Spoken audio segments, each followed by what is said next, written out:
Ellsworth with the free kick. Oh, it's Jevons!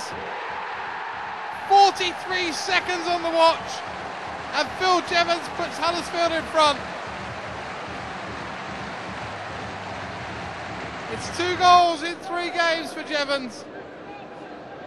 And after less than a minute, the home side lead.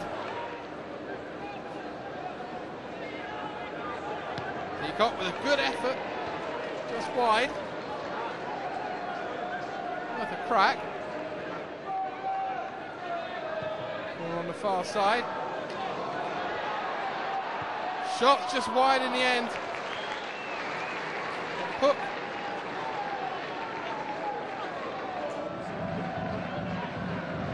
Swindon are trying to get back into the game. Ball towards the far post. Oh, just across the goal from Zaboub.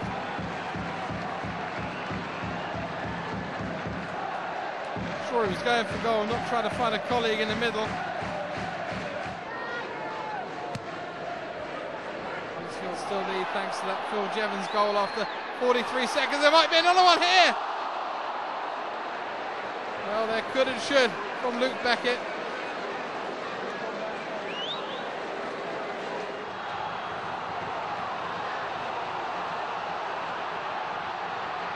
Kamara. The ball floated in. Oh, it's come off the top of the netting there from Jevons.